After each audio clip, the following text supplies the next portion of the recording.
this craziness happens every time we do that. How was y'all weekend? Everything was good. You go first. Oh, it was cool. Like I was telling y'all, like I went to Eddie V's. Mm-hmm. It's a seafood restaurant in Troy, and it's too expensive. I would never go back again. I went for my brother's birthday. Happy birthday, Indica. Happy birthday. Happy birthday. Yeah, like I didn't pay. I went prepared to pay, but I'm glad that I didn't have to pay for my own meal. You saw that bill, like, oh shoot. The tip was $150. Oh my god. Oh my. Wait, tell me how many people went? Tell you It was it was 8 or 9 of us. Oh my god. So what was like the average price for each meal? Like what was the price of your meal? I got scallops and that's why you getting scallops. But they were kind of like on the cheap end. Yeah. Like my nephew got the cheapest thing on the menu, which was the chicken, and that was $28. And of course, like at those type of restaurants, this type of stuff is a la carte. Okay. And like I think he got like the crab fried rice, which was like $14. Oh shoot. Well, I mean, shout out to Eddie V's. If you want to sponsor our podcast, if your food was good. No. Yeah, and like I was saying, like it was a lot of fake titties there. I never seen that amount. Like, and I went to the beach when I was out of town, and that was a lot of. So was it just like rich people just? Yes. Like we walked out. It was a Ferrari outside, and my nephew's like, "Take a picture, take a picture in front of the Ferrari." That sounds fun though. How was your Disney World trip? Oh, it was awesome. The highlight of the trip for me is when we went to Universal Studios and we went to the Harry Potter part. Oh, you get the butterbeer? Yes, I did. It was disgusting, but I liked it. I liked the foam on the top. Yeah, but the rest of it, I didn't like it. I got my daughter the frozen one, and she didn't want it. Oh. So I ended up drinking both of them. But I did get on a roller coaster by mistake. I don't like roller coasters. Oh my! I mean, but Disney World's roller coasters aren't that bad. I went to Universal Studios. Oh, when yeah, I went to Universal Studios, I got on the roller coaster by mistake because it's inside. Oh. And I thought it was just like the Harry Potter ride. You know, it's like a lot of 3D. Yeah. And just the car shaking. I'm like, oh. I was telling my daughter, like, oh, it's just like Harry Potter. She's like, no, I don't like mummies. I'm like, it's just like that ride. So I'm like, you're tall enough to get on there, so let's just get on there. She was like, no, I'm going to stay out here with Grandpa. So me and my mom went, and it was a roller coaster. Wait, that was the mummy roller coaster? Yeah. I've been on that one. Yeah, I was screaming the whole time. It tricks you because you don't think that it's an indoor roller coaster. Like you said, you think it's just like a little, you go around in a circle, shake a little bit. And then they're like, keep your hands inside the ride. The ride is coming to a stop. And then a mummy pops out like, there's only the beginning, and then it starts. No. That sounds fun. I wish I had a Disney World trip. What about you, Ann? I know we went out yesterday for the barbecue with Nicole. Oh, how was that? It was good, man. Nicole, shout out to Nicole, man. Shout out. She's gonna be back. She threw a 4th of July party, a Happy Birthday America party, while dissing America in the same breath. She played songs like "This Is America," "Party in the USA." I think there's a song called "Born on the 4th of July" or something like that. Yeah, you know, it was just a great party, man. You know, we just. She was red, white, and blue. Her skin's white. Her shirt was red. Her shirt was red, and her jeans were blue. She was red, white, and blue, and it was a fun time. Yeah, I had a good one. And playing those games too, we played cornhole. I think it was your first time playing cornhole. It was my first time. We played beer pong. Yeah, we had a good time. It reminded me of college. It was like a flashback. There was pudding shots. There was like Jello pudding mixed with some strawberry cream vodka. That was good. Like red, white, and blue, or they. No, it was just straight up just pudding shots. It was a lot of food, a lot of popcorn, burgers and hot dogs. I wish you would have came. Yeah, I had to go out to that expensive dinner for my brother. How was your 4th of July? Like I feel like I didn't do anything, and it's not because it was ironic. I just feel like 4th of July, like the actual day on Wednesday. First off, it was a Wednesday, so I'm like, I got to go to work in the morning, so I'm not trying to do nothing. And then for me, I don't really care for like fireworks. I don't really care for like 4th of July isn't one of my favorite holidays. I just don't really think much about it. And so I didn't do anything. I just sat in the house. Straight up, I think my whole day was just like a metaphor for America. Like, can y'all hear me? Yeah. Straight up, I just think my whole day was a metaphor for America. Like, it started off with me taking my girl to Somerset Mall. Right. We started off on the rich side where all we did was window shop. traveled over to the poor side where we went to Chick-fil-A. Okay, shout out Chick-fil-A. Was the line long? No, it's not long anymore. I think people have just settled in with it. Right. So it was our first time. So we thought it was just meh, but I really like it. Took her home, went to my second job where I got overtime, got off early, and then I went to go see Sicario 2, which was fitting because that movie kind of makes America look like assholes. What is it called? Sicario? Sicario 2, yeah. Benicio Del Toro. Oh, okay. I didn't see the first one, so I didn't. It's pretty good. It's probably about the war on drugs. But anyway, I was taking a trip down memory lane. Like I was going to the AMC Star Southfield where I used to go as a kid. I'm like, you know what? The prices are low, so I'll just go there. And the place, look, and no disrespect to AMC, it smelled like total disrespect because AMC. They haven't done any. I don't think they even mopped the floor since they No, it's trash. It's trash. I don't know if it was because they didn't want to clean for the 4th, but the theater smelled like piss and ashed out blunts. Like for real, man. I could barely focus on the movie. Like so gross. I was so focused putting my hand over my nose like these while I was watching the movie. I only go to that cinema because tickets full price are $6. Yes. Yeah, that's the only reason I went because. Cheap.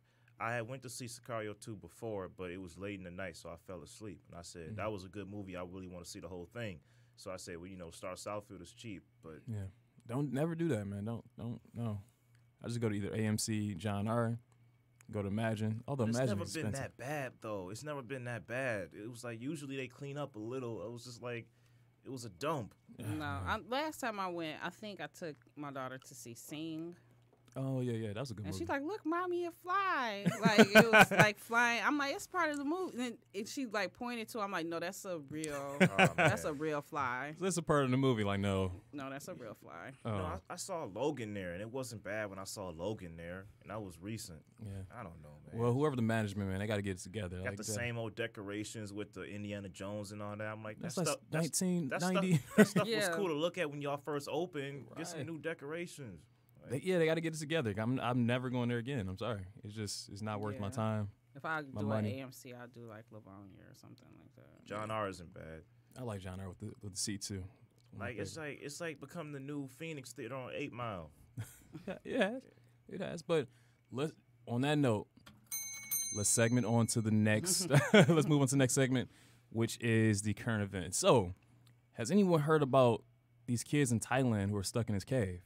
You hear about that? Yeah, I heard.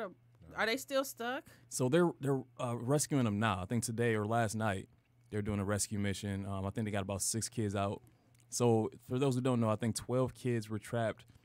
I forgot what the accident was. It was a plane accident, something like that. But 12 kids got stuck in a cave in Thailand, and it's extremely hard to get to this cave. Like you have to go through this like long stretch of tunnel. Then you got to dive into this water. You got to go underground. And then get back up into them. And so they were stuck in there for at least a couple of weeks right now. So I think they're high school soccer players or high school age kids, and they're all soccer players. And they're stuck in there with their coach. And so today was the first day where they're actually trying to get them out. I think they said they had about 6 kids out so far. It's 12 of them. And so they said it could take anywhere between like 2 or 3 days to get everybody out. I did hear that an officer did pass. Yeah, he was one of the Thailand Navy SEALs. He passed away trying to sort of help, get the kids out. But so rest in peace to him. But that was just crazy. I can only imagine being stuck in a cave for that long with 12 people. That's one of my worst fears. Being trapped anywhere is my worst fear. Yeah, I'm claustrophobic, and I don't like elevators. I'll take the stairs to the 10th floor. It kind of remind me. Do y'all remember those Colombian miners who got trapped? They got trapped like underground. They made a movie about that. Yeah, they made a movie about them. It's sort of the same thing. Like I think they were trapped down there for like a few weeks, like 4 or 5 weeks. But hopefully everyone gets out safely. We're praying, wishing them the best. I think from the last update, I think all of them are healthy at this point. But yeah, that's just a scary story. And in other news, I hope y'all heard about this. I'm sure y'all heard about this. The black family who went to go to the pool in their own complex. I think it was like the housing complex had a pool that they were trying to go to, and then this white guy, they said that they didn't belong there. So he called the cops. She had to prove, like she had to actually scan her pool card to show them that she actually belonged there. And the white guy who called the cops on the woman and her child, I think he got fired from his job. There was a lot of uproar. Got Why fired is from all his this job. happening now? Cameras. Yeah. Cameras on the phones. Yeah, because I wouldn't say it's. I'm sure it happened all the time. It's just we Because don't see like it. as soon as you said pool incident, I'm like thinking about the other pool incident where the gentleman got in the pool with his socks on. Oh, it was another one too. Yeah. And they called the cops. Like, Although I mean, you don't have to call the cops for somebody putting their socks on. Like, first off, please don't call the cops for stuff that's not important. Like, this doesn't make any sense. Like, why put someone? First off, why use these resources when they can be used somewhere else? Like, what's the point of calling the cops for something like that? And you already know, most of the times we calling the cops on a black person, this thing could escalate to something even worse. So yeah, they know. They know. So these incidents, man, it's just I'm glad these things are being captured on camera so people have proof of what is actually going on in our society. But it's just sad that like every week there's something else, something new. And it's kind of disheartening. It's like, you know, what can we do? Like we had that conversation. What can black people or what shouldn't black people do? And we're adding to this list. Like you can't even go to the pool. You can't jump in the pool with your clothes on. It's crazy. I think for current events, I don't want to talk about Trump, so we're gonna move on. Go ahead, Shane. What you have for your hip hop corner? I don't know. Like it's been 2 weeks. I didn't listen to Drake. Oh my God. How was Drake? All right. It was. I'll just summarize it as this. It was better than Views. I don't think he's gonna make another Take Care, which I argue is his best. One disc is rapping, one disc is singing. Yeah, there's some fillers, but you know, overall, I think it's solid. I agree. I definitely it was a few bangers on each side. I think I might like the rapping version or part better than the singing part, personally. It's just too long for me though. I'm sorry, I have a short attention span. I hate having to listen to 3 hours worth of music. So it's like I'm gonna listen to it in short spurts. So I tried listening to it that night it came out. I'm like, it's just too late. I'm tired. So I listened to like 2 or 3 songs, went to bed, and then I just sort of digested a little bit more. And again, it's okay. It's an okay album. I don't knock it. I mean, there's some songs that I really do like. The one in particular, the second song on track 1, Nonstop. Yeah, that's a good one. Yeah. That's one of my favorites. Sandra's Rose. That's him and DJ Premier. That's a good one. Nice for what I always like that one. So that's really not new. The Michael Jackson collab is exactly what I would picture it if he was still living, but it doesn't make it much. I mean, I feel like they would make a slow song together, and that's kind of what it was. I mean, you know, the one track he actually claimed his kid. Was that Emotionless? That was one. March 14th. March 14th, yeah, March 14th. He actually claimed his kid. I don't know. What do you think about that, Shannon? I think that song would have came out regardless if Pusha said something. I think that was prepared for that album. It's just that Pusha exposed it early. Oh no. I don't know. I don't know. I just think, man, the whole situation. I really think that he was forced to release that. I don't think Forced? Not forced, but I think that Pusha T sort of pushed his hand a little bit in releasing that out. Because if you're Drake, why would you even disclose that? You don't need to if you don't want to. It's already out there. But like part of his brand is being a nice guy. The whole girl, I see you working hard. I'm gonna rub your feet when you get home. Like type of like that's part of his brand. That's part of why like a lot of women are fans of him. And then he kind of dropped off a couple of points with Drake female fans that I know because of who he got pregnant. Mm. In all honesty, he doesn't come off as the nice guy on the song. He kind of like admits his faults in the situation. Yeah, he does. Something that nice guys do. I mean, but you. So then maybe he's a nice guy that messed up then. But I completely agree. I think his image is everything for him, and he's trying to maintain that squeaky clean image. Although we all know we all have flaws and faults. But I mean, I'm glad he acknowledged it. I just think that, he could have did it 2 years ago, whenever the kid was born. Like he didn't have to wait this long if he was really truly honest about it. So that's why I kind of think the Pusha T situation either revealed it too soon, or I think it forced his hand a little bit in terms of revealing it. Do y'all think that song is really classic though? The story of Addion. I think it's a great comeback. I think it's a great like winning song. But y'all think that'll go down? I just feel like we throw that word around too much. Like you have to give things time to marinate before we say, oh, it's a classic. Yeah. Yeah, I completely agree. I think that, especially in this day and age, everyone overreacts to everything. Yes, that's our issue. And I understand because like we're in that type of that day and age where everyone's just on Twitter tweeting, spreading the word, and so everything gets hyped up and propped up. I think it was a good comeback. I mean, it's not memorable outside of the few lines about his kid and all that, and the girl he was messing with. I'm gonna be honest. I think as far as like winning, pushing through some great jabs and he won. But I think W Freestyle is a bit more. It's a bit more memorable to me because like when I listen to Story of Adidon, I like Story of OJ better because all I hear is Story of OJ when I hear that. But one thing though, I think Drake, he's smart because he gave Pusha T that battle. Like he won the battle, but I think Drake won the war ultimately. Because think about it, you got this album to drop. People talking about him. I wasn't gonna change though. No. I mean, Drake is Drake. He's gonna sell, but he's making money off of it. He sort of claimed that. Now people are intrigued. They know he had a kid now, and he won the war when it comes down to it. He's making money. So we move on. Well, hold up. Damon Dash and Lee Daniels. Oh my God, yes.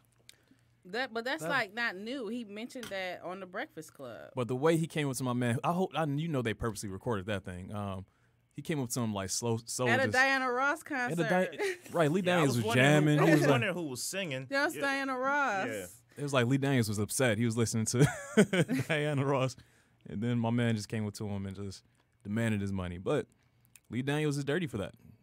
That's dirty. Someone will give you $2 million as a loan, and you just dodge them forever. Not just a loan, because like a loan, to me it would be more hurtful. Like if I loan somebody to pay your rent and you don't pay me back, okay, whatever. But if I loan you money to fund your dream, right, and then your dream comes true and you are able to finesse that into somewhat of an empire, you have 2 shows on Fox, and then you don't pay me back, like that would hurt because nobody else believed in you. $2 million, that's a lot of belief. Seriously. Whether you got $2 million to loan or not. Yeah, I think, that there's a moral and legal aspect to this. The moral is just everything Shayna just said. Even like Damon Dash invested in Kevin Hart. Kevin Hart's dream came true, and I'm sure Kevin Hart paid Damon Dash back in a lot of ways. There's that aspect, and then there's the legal aspect of, was it on paper? Because if Lee Daniels was a complete dick, if he just didn't want to pay back, he could be like, well, it's not on paper, so I'm going to keep going. I mean, but I think legality of that, even if it's verbal, that's still a contract, right? So, I mean, in court, you can still sue. I just think that, as you said, Shayna, anytime that you put money and resources behind a person and they do you like that, I'm going to have a problem with that. Because he dodged him for like, 13 years, something like that? That's a long time to dodge somebody. And I would be upset. I would do the same thing if I was Dame Dash and put it in recording, like record it so that he could take this to the court, to the judges like, hey, we got evidence that he said this, right? Yeah, and it was what else happened? It was his interview on TMZ that some people in the barbershop were kind of talking about. Like, he came off as kind of pompous, saying, "Oh, well, I know Dame needs the money, so I'm gonna pay him." Oh, but I mean, like, something but like there was a point in time where you needed the money, right. Yeah, I get it. Yeah, so I just thought it was interesting, man. It's kind of making the Monique thing. It's bringing the Monique thing back to light a little bit. I was gonna say that because Monique, she got stiffed as well. In the whole Precious movie. And what they pay, like $500,000 for a movie that 50. It was 50,000, 55,000. $50,000. Like that just shows you Lee Daniels. He's kind of crooked. Well, they didn't know how big it was going to be. In all fairness, yeah. Because I think everybody from Friday, John Witherspoon came out and said everybody from Friday made like 5,000. So, dang. Right, they didn't know how big the movie's going to be. It's more so the aftermath. That's the shadiness of it. Right, like get those royalties. I mean, the movie still, I'm sure, is made well over. I don't know what it grows, but it's enough to at least pay her something. So yeah, that gives Monique a lot of credibility in her story. I think that we were quick to bash her, and then when we saw the whole situation with Dame Dash and Lee Daniels, I think we jumped on Dame Dash's side a little bit more than we did with Monique. But that's up to interpretation. I don't know how y'all feel about that. That's a murky situation, though. That's way more. That's not as black and white as Dame and Lee. I mean, what do you think about? Because it's the Oprah and Tyler factor that makes me kind of cock my head a little bit. Why? Because I don't think Tyler should get shade. I don't think Tyler did anything wrong, to be honest. honest. What about Oprah? Well, that's debatable too, but I mean, like, that's not really black and white to me. I mean, what do y'all think about As far as the aspect of bringing your family on the show and not letting that person know, then yeah, that's wrong. But the Tyler Perry thing, I'm still kind of cocking my head like, well, should he be dragged? I just think it's wrong for her to record a personal conversation like that without letting the person know. Oh yeah, she recorded Tyler, didn't she? Yeah, she recorded him. I mean, with the Dame Dash situation, it's a little bit different because you're in public. Anyone could just pull out a phone in public and film you. But when you have a conversation that's in private and it's amongst your friend, and you're not telling me that you're releasing this recording, then that's a little shady to me on that side. Yeah. So I don't know. I don't agree with her on that. But I mean, I understand where Monique's coming from. They only paid her $55,000 for the movie, then they asked her to promote it, which means free, she had for basically just the $55,000 that they pay her for. I can see that if they pay her $1 million or something like that, and hey, this is a part of what you have to do for this movie. Right. But she already had a paying gig. She had a late night show on BET that she had to take. So I get why she wouldn't be able to promote that movie without additional funds. Right. And for somebody like Oprah who has funds to say, hey, come promote this movie, but I'm not going to give you anything extra, that you have to fund your own travel and lodging and all of that, I feel like it's wrong. And to blackball her because of that. Yeah.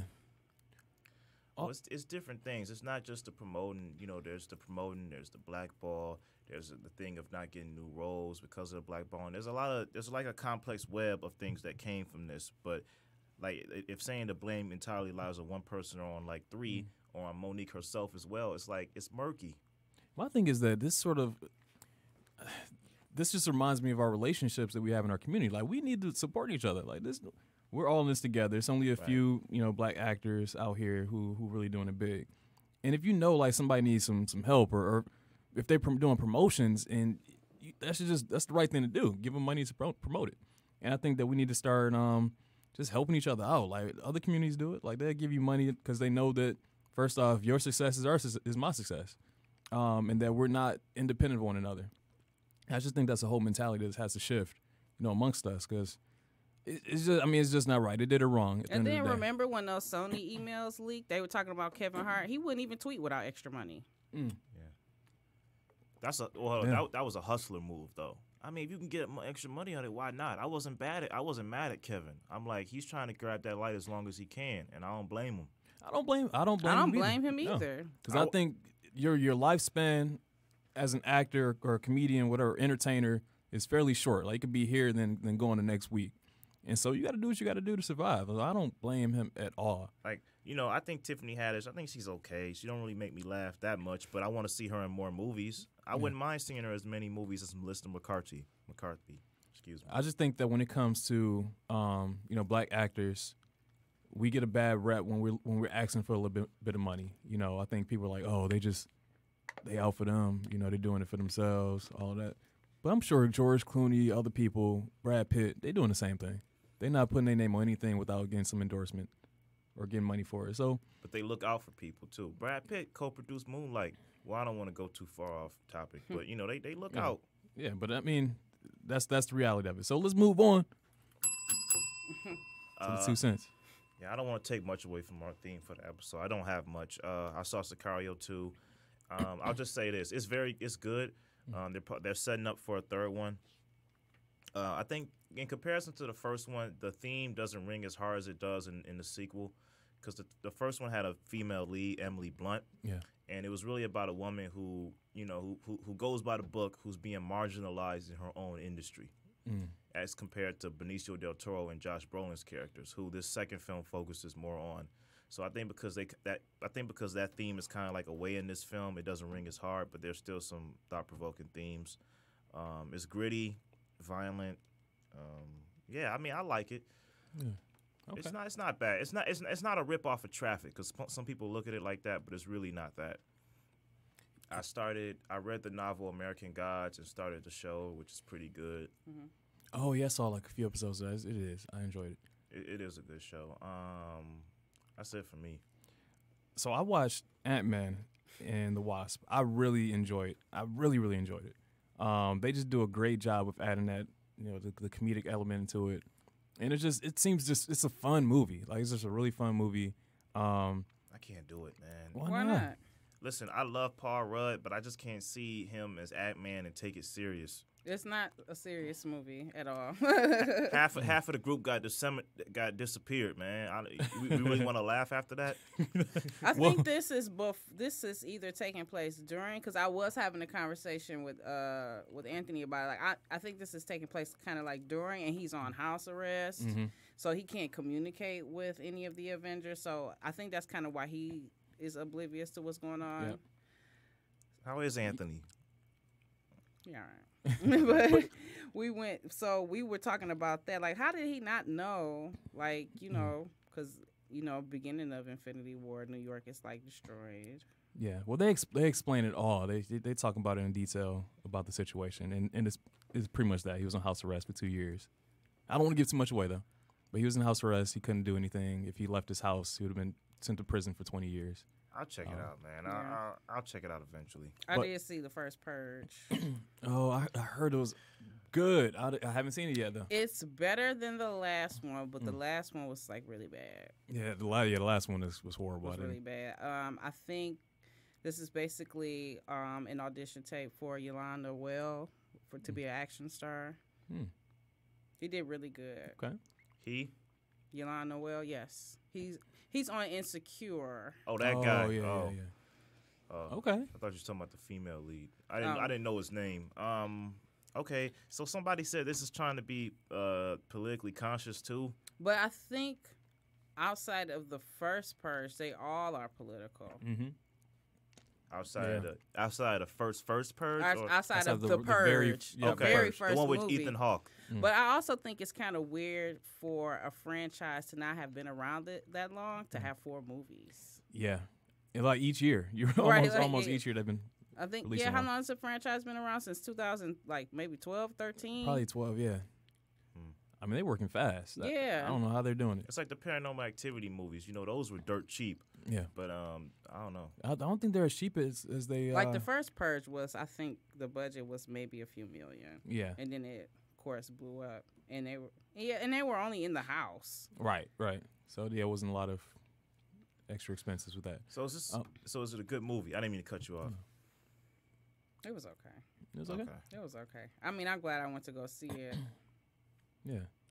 Like I said, I think Yolanda Noel did a really good job. Well, I'm going to see it at some point. I had a question. I talked to Anthony about this a little bit yesterday.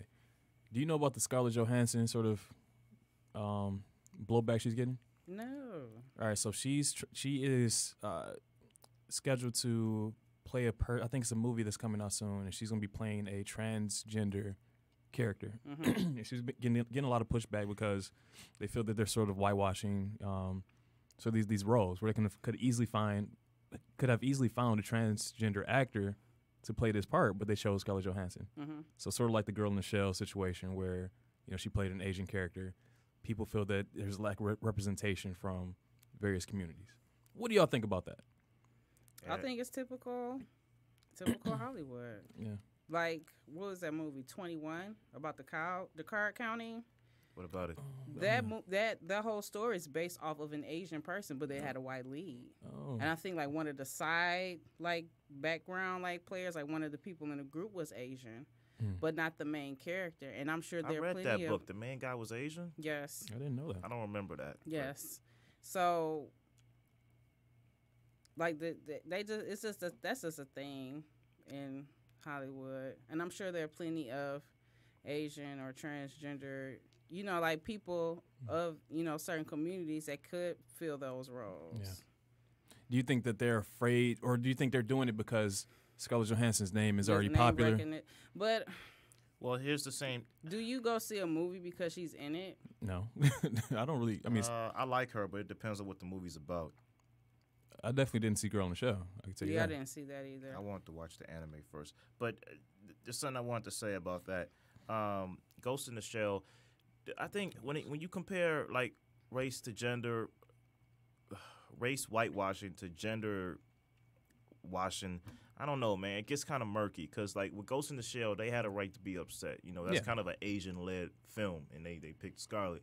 With this one, I feel like she's an actress. My man played Oh, Jared Leto? Not him. No. Yeah, well, him too. But my man from Jupiter Ascending and Stephen Hawking. Y'all know who I'm talking about? Eddie Redmayne. Eddie Redmayne, yeah. You know, who was his character? Was he like a cross-dresser or a transgender woman in that film, the Danish girl? I think it might have been a cross-dresser, if I'm not mistaken. Okay, so there's that, and there's also before the allegations came out, Jeffrey Tambor in Transparent. Yeah. I mean, why y'all coming up now to go after her? I feel like it's I mean, I don't think it's right, but I also think that there's another sense of, because again, like you said, there's a lot of men who have done that in previous movies and previous TV shows. But I think that for her, it's already a history of them doing that, and I think they just sort of pointed it out. But you're right. I think they need to call. You got to talk about all these characters who have done the same thing, and all these actors who have done the same thing. Call everybody out. Change the system. But is it like the actors and the actresses, or is it the people doing the casting? I mean, it's the casting people. I think that they don't. First off, they may not be able to identify the talent that's there. Maybe they don't really care to identify the talent that's there. And I also think it's just a little bit of laziness. It's easier just to go with a household name, and call it a day. That's true. You can only have, one person from each minority at top. So that's why I think Michael B. Jordan's getting a lot of offers where, other people who are coming up too, they got to kind of fight to get those offers too. I get it. Their eyes are, they got like those blinders on? Yeah, they got blinders on. Yeah. I just don't think this is I don't think Scarlett should get dragged for this. Yeah, we shouldn't drag her. Like you said, let's drag the casting directors and the directors and the producers. Like, there's a whole industry. Yeah, it's not her with the whole fault. history of doing things like this. So, because as an actor, I'm taking any gig I can get, so it's not really my. I'm doing what I can do. So yeah, all right. Let's move on to our main topic. So this is one where I like to ring these bells on. So this is one where it's really up to our interpretation. We're looking at what do you stand up for. There's the quote every day. There's a quote that says, if you don't stand for something, you'll fall for anything. So we're looking at it like in your daily lives, every day, whether it's work related, whether it's something you're dealing with in personal life. What do you stand up for, and sort of why do you stand up for it? I guess I'll go first. I believe in karma. Like, I also believe in I believe in God and I believe in fate. So I guess I'll just say that. Mm-hmm. I treat others the way I want to be treated. Like, I figure, I've always been the type to, just kind of like let some things go. Not all things, but some things, and be like, okay, it is what it is. I might need a favor from this person later. Or right. be it as maybe this person's having a bad day, so I'll just leave it alone. What if I was in that situation? Mm. I don't know, man. I stand up for people who are treated wrongly in the way that person who's giving out the behavior wouldn't want to be treated. So I stand up for that. Yeah, it kind of reminds me. I don't know if y'all ever seen this TV show with John Quinones. What Would You Do? You seen it? Yeah. What would you do? So essentially, they're creating scenarios where they put these everyday people into crazy situations, and they want to see what happens. Like, what are they? Do they get involved? Do they walk away? Things that such. And I didn't really have something similar happened. So I was just walking down, Greek Town during work, and this is a dilemma I always have. So there's a lot of people who are homeless asking for money, and that day I was just like, I was kind of generous, and I gave this person money, right? Because I was like, this person needs to give him a couple of dollars. And then this next person, I walked down maybe another couple of blocks, and another person asked for money. And I didn't give that person money. That was your choice. But I felt kind of bad. I was like, if I'm going to give money to one person, I mean, I feel like I'm obligated to give it to someone else. So I was kind of in a dilemma. Like, should I go to the ATM real quick, get money out, and give it to this person, or do I allow them to, I don't know, just let someone else do it for me? I did feel kind of bad. It was a moral dilemma. I didn't know really what to do in that situation because I feel like I did my duty of giving someone else, that first person, some money. So am I obligated to do that for everyone else? It's not really a duty, though. It's not a duty. Nice. That's true. But I want to make sure that everyone has, I don't know, just fair to everyone. And that was just something I kind of struggled with. I'm not saying that it's not necessary to give them the money. It's a gesture, kind gesture. But for me, I'm like, all right, if I can help one, I got to be able to help them all. But I just know that's not the case. It's kind of hard to do. But in that situation, I felt like I want to stand up for people who may be disadvantaged in some way, but I can't do it for everyone, right?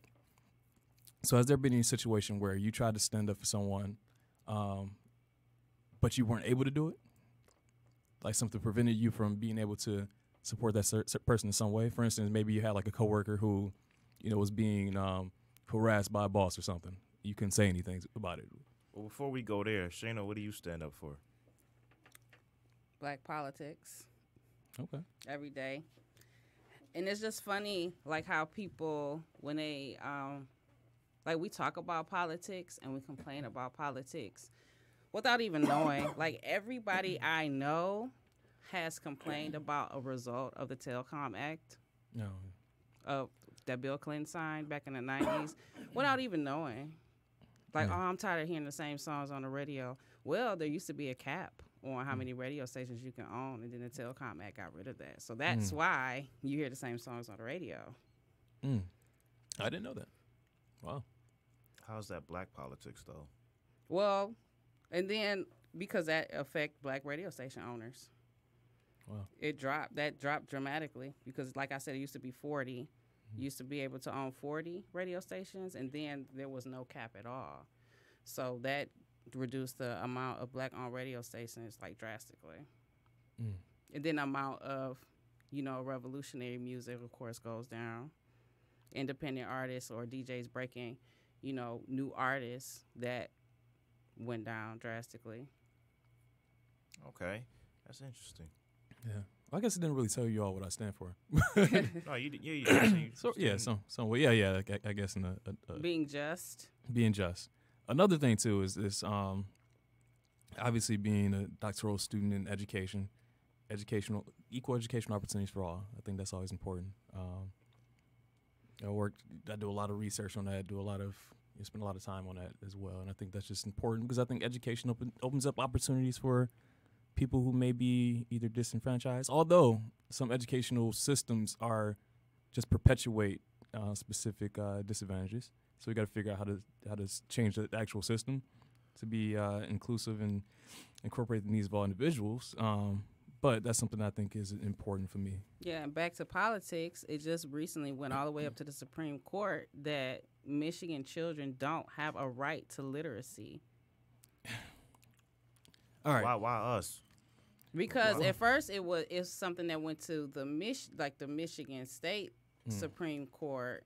Like this was back maybe 2012, 2013, where it's basically like all the schools have to do is keep the lights on. They don't have to educate our children. And then it went all the way to the Supreme Court, and then they agreed with the state Supreme Court decision that literacy is not a right.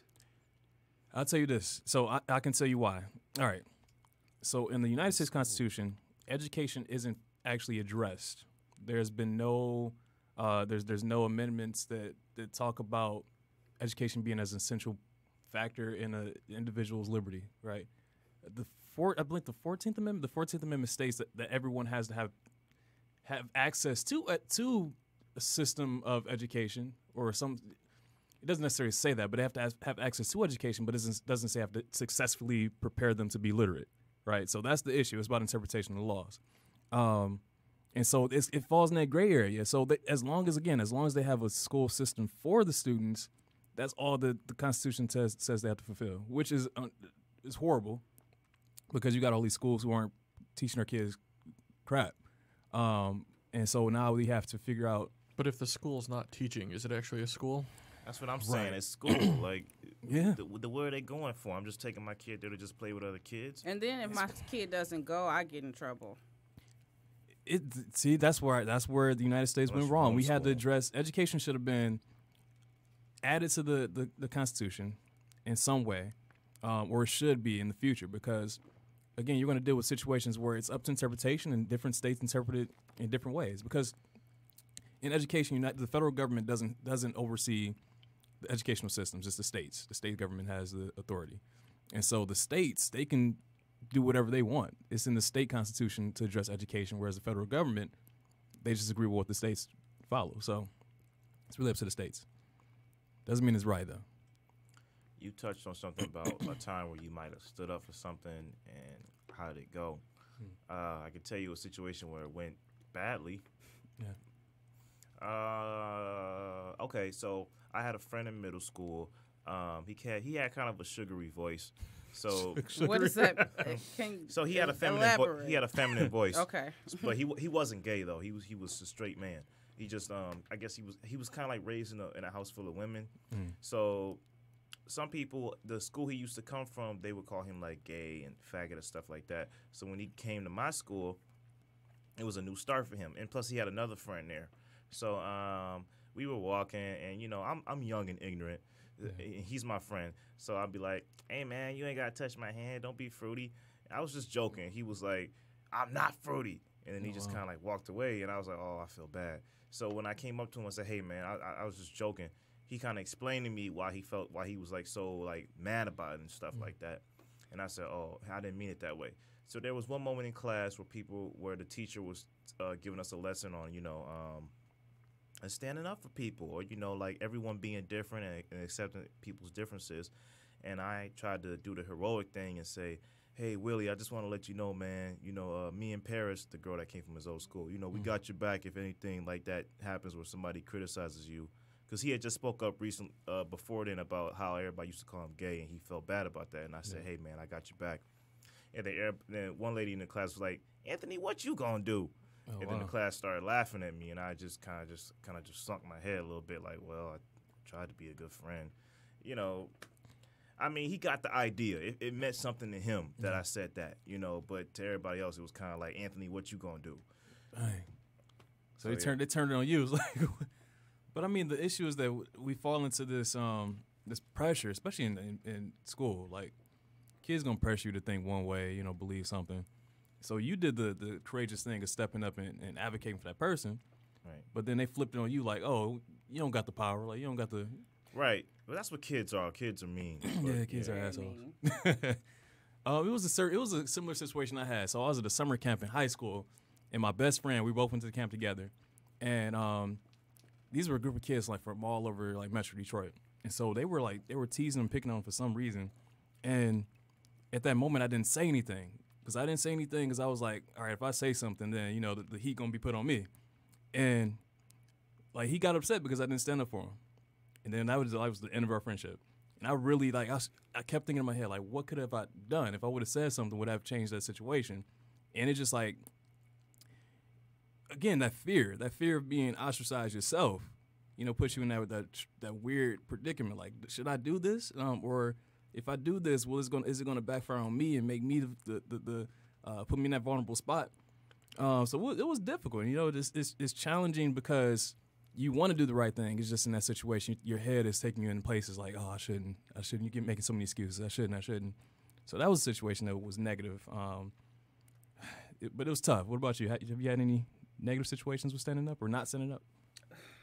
I mean, I'm a reformed bully, so I can't. You were a bully in school? I can't believe it. Nope. I don't believe it. I said I'm reformed. Is beating kids up? I can picture No, I Shayna wasn't. asking for lunch money. I can picture Shayna asking Not for like that. lunch money, but like, you know, like talking about like people and like, I don't want to say getting other people, but like when other people participate. Like I remember like when I was in the 7th grade, it got bad to where like her parents and my parents had to be like called and like it was a meeting. Dang. You was So you were a psychological bully. Yes. Okay. Yeah, I've ran into those. It happens. It's middle school. Everybody's bullying But someone. it like they were like, "Oh, she's the leader and she needs to stop it." Like I'm not the leader. But then after the meeting, like to see the pain in a parent's eyes because they have to deal with the repercussions of that literally changed me. So when I got back to school the next day, I'm like, "We off that." And they like, "All right, we off that." I'm like, "Damn, I am the leader." You're the alpha of the pack. Yeah. Like we ain't talking about her no more. We off that. And they was like, "Okay, we off that." Hey, I gotta say that this generation, I think we stand up for things. I just think that we only we only go so far. And for instance, I'm going to go to something that's sort of political. You're looking at a lot of the pushback, with the Trump administration and a lot of the policies put in place. So you see people, even with the protests where the lady climbed up the climbed up the Statue of Liberty. She sacrificed her freedom, to stand up for these kids who are being affected by these immigration policies. But I feel like you don't see enough of that. You don't see enough of those demonstrations. You see a lot of people who will, talk about it, blog about it, tweet about it. But who's actually putting in real action for these things, right? So I think that it takes not only your voice, but your actions to really follow through and stand up in something. What do y'all think? I mean, it can happen in radical ways as well. I got a friend of mine. I don't think he would mind me telling the story. I got a friend named Ryan. He had an incident where, when I asked him why he did it, it made sense. So he went to Subway during his lunch break, and he came outside and he saw these two kids beating up on this one kid, and this one kid's like, "Help me! Somebody help! Help! They're beating me up!" So he looked at this for a long minute and then just walked away. And I asked him, I said, "Well, why you do that? Did you feel like you just didn't want the responsibility?" He says, "Nah, man. I feel like it's good that kid got bullied." I said, "Why you say that?" He says, "Sometimes you need things like that to make you tougher." He says, and then we spoke about, there's a joke that Chris Rock said where, people need bullies.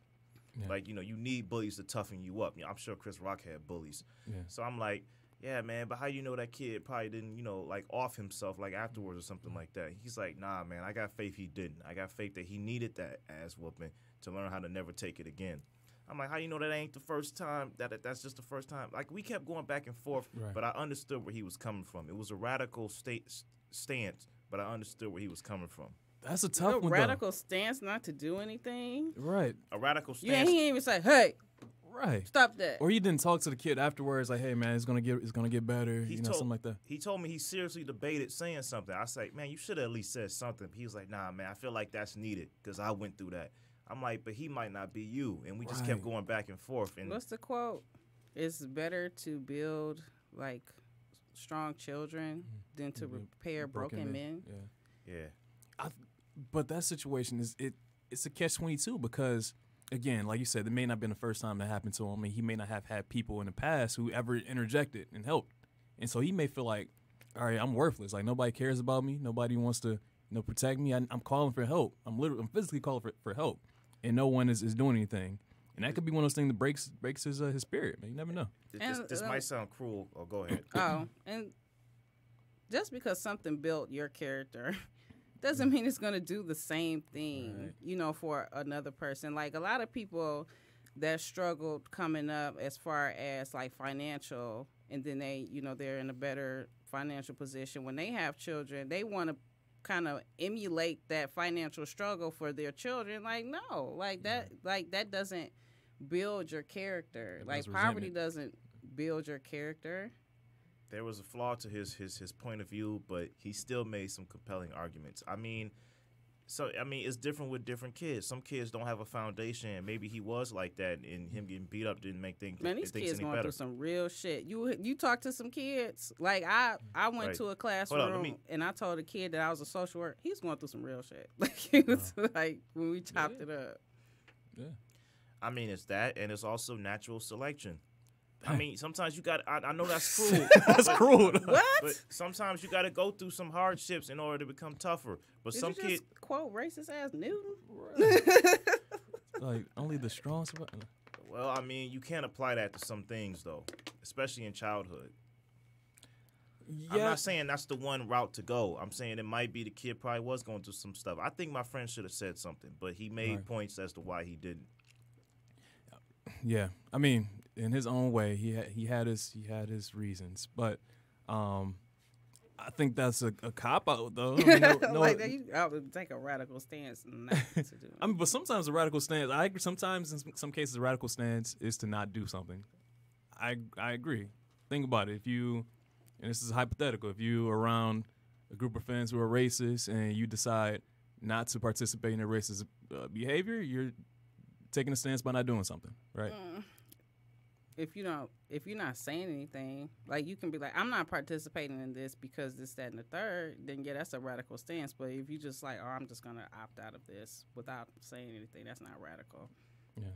You're being the white moderate that MLK was talking about. I mean, it's tough though. It's a situation where, and I can see where he's coming, because again, it does. Every kid, I'm sure, goes through bullying. They go through something, and some kids are able to use that to strengthen themselves and sort of build that backbone. But other kids get broken. You know, it just depends on that kid's sort of personality, what's going on in that kid's background. You know, if they always felt hopeless, or they feel like there's no support. But I guess I can He sort could of have changed that kid's life. I remember I had to have been about 10 years old. I was walking to the store with my friend, and I was looking down at the ground while I was talking to her. This man, I'd never seen him before in my life. Haven't seen him since. He said, "Young lady, put your chin up. Get your head off the ground. There's nothing down there." And he kept on walking. Wow. He didn't have to say anything to me. He could have thought to himself, like, why is she doing that? She looks weird. Yeah. Like, she's having a conversation, but she's looking down at the ground. She's not looking at the person that she's conversing with. That changed your life forever, huh? Yes. That brings me to a point. Oh, go ahead. No, I was gonna say I got one too. When I got off from high school and I was taking the bus, I was just on a mission to get home. I was tired, so I was waiting for the bus. You know, this homeless guy was around, just kind of talking to himself. He was like, "You go head on, young man. You get your education. You hear me?" And I didn't really pay him any attention. I just kind of nodded to him, said, "Okay." He's like, "Yeah, you go head on." And then, I don't know, that kind of stuck with me, too. Because I don't want to be like him. I mean, that was in junior year, though, so it was about the time for, like, college recruits and all that, so it did resonate with me. Yeah. So, yeah. But I know, like, things, I don't know if y'all saw, like, the protests against gun violence in Chicago this past weekend where they shut down the interstate highway. Stuff like that. You know, those are things where, first off, it's for a message, it's for a reason, and it gets people to feel uncomfortable. Like, shutting down a highway makes people uncomfortable, right? Mm-hmm. It stops them, prevents them from going where they need to go. It draws a scene, draws a crowd. Things like that are what we sort of need to continue to do, especially when we're dealing with issues of injustice, whatever that may be in any form. We got to make it uncomfortable for people to allow them to see, or at least hear us out in regards to some of these issues. You know, even like the Selma March, you know, marching over the bridge in Selma, Alabama, you know, shutting down the highways, things as such. It got the conversation going. I think nowadays we stand up very frequently for things that aren't, I'll put it this way. We're a little bit fractured in the way that we do things right now. I think that there's a protest over here for one thing, the same day there's a protest over here for another thing. You know, people are all just all over the place because they see so many injustices that they just want to get involved, but it's not done in a way that's actually structured and can really bring change. So I think we're doing a good job of sort of being aware of these issues, but we got to change the way that we do it. We got to change the approach. Sort of like your friend should have changed his approach to what he did. Yeah. No offense to Ryan, man. If you're listening, He's Ryan, an interesting guy, man. I might have him on here. Tell him to come. Oh, what's that? I think that was one you're gonna invite. Yeah, he was gonna talk to us about the effect of net neutrality because he's a gamer. Yeah, he's a cool guy. Yeah, bring him in, man. We got to talk about that situation. Any other thoughts regarding today's topic? I mean, you see stories like at my job, you know, one of my two jobs. You know, you got stories of people going in to talk to HR like, I've been working here such and such years. Can I get a little bit of a wage increase? I mean, come on. Mm-hmm. People standing up for themselves as far as, like, you know, wage increases. You know, maybe there might be an unfair increase on your bill of some sort. You know, people stand up for each other every day in certain ways. Yeah. Also, I mean, I just think that, yes, every day brings, you know, an opportunity for us to, you know, voice our concerns and stand up for ourselves, stand up for each other. And so take advantage of that. Even though if you feel like you may not have the power to do something or you may not be in a situation where you can actually make change, I think that one gesture of, you know, voicing your concerns, you know, really making yourself known and the issue known can make that change. Like you said, the guy who came and talked to you told you to put your head up. That made a change in your life, and you forever remember that. And I think we don't think our actions will have a lasting effect, but they may. I feel like it even comes down to the basic thing ever that everybody does, which is driving. You know, in Michigan, you're taught to be an aggressive driver. Drive aggressive. You know, and you usually don't have many people that when you got to get out of a driveway and it's congested traffic and you got to get in, you don't have many people that let you in. You know, I let people in. You know what I mean? I don't do it a lot to where I'm backing up the people behind me, but I let people in. And I feel like that, you know, that comes back to me when I'm in that situation. Well, you better It than me. definitely does. When you allow people to get in, you definitely get that karma. You better than me because I'm like, nope. I'm sorry. I don't let people in when you know the lane is about to merge. Right. You knew the lane was about to merge 2 miles ago. Right. And you trying to pull it. Yeah, but any final thoughts? Final thoughts on this topic? Yeah, I mean, you know, if you got something you believe in, stand up for it. I know there may be times where you're scared, but, you know, reflect, you know, move on past that and know that next time you have to stand up. What about you, Shayna?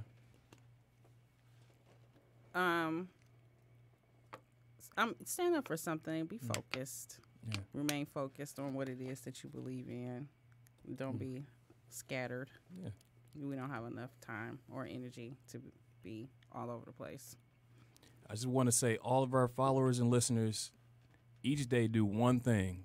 You know, just make that one change. Stand up for yourself in some way, and you're gonna see it's gonna come back to you with the positive karma. So thank you all. It's been a great talk today. We will see you all soon. This has been another episode of Can We Talk? So did you end up getting usurped as the leader, as the bully leader? Did someone